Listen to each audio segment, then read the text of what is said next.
extremists, they always want to push us backward. Bill de Blasio! Thank you. Let's thank our First Lady for standing up for women.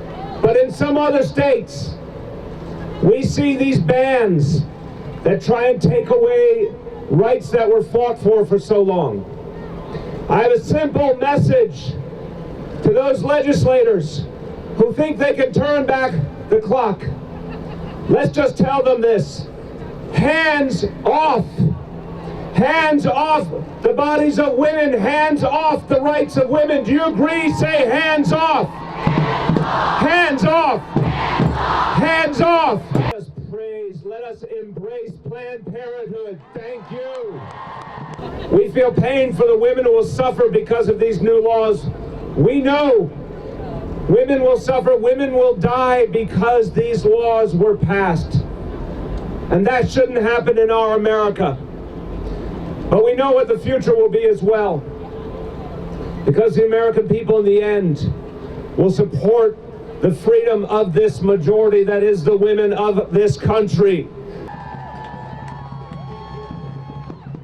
Resist!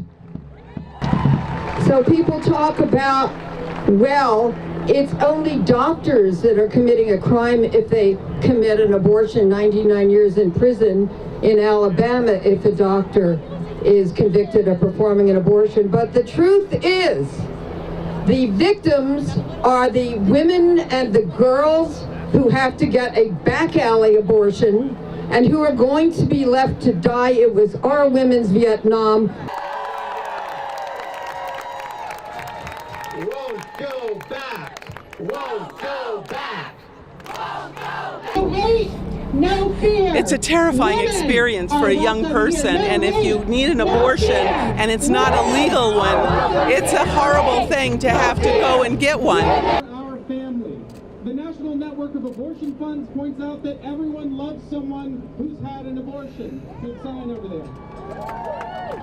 I wound up on a dirt road with a woman who put me up on sawhorses on a piece of plywood with hoses going up my uterus and told me to wait for 38 hours. And after about 15 hours, I was hemorrhaging and I wound up in a hospital.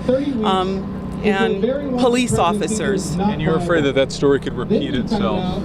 Often, yes, of course, and coat hangers, and it only will happen to poor women and women of color and women who don't have the option to afford abortions legally.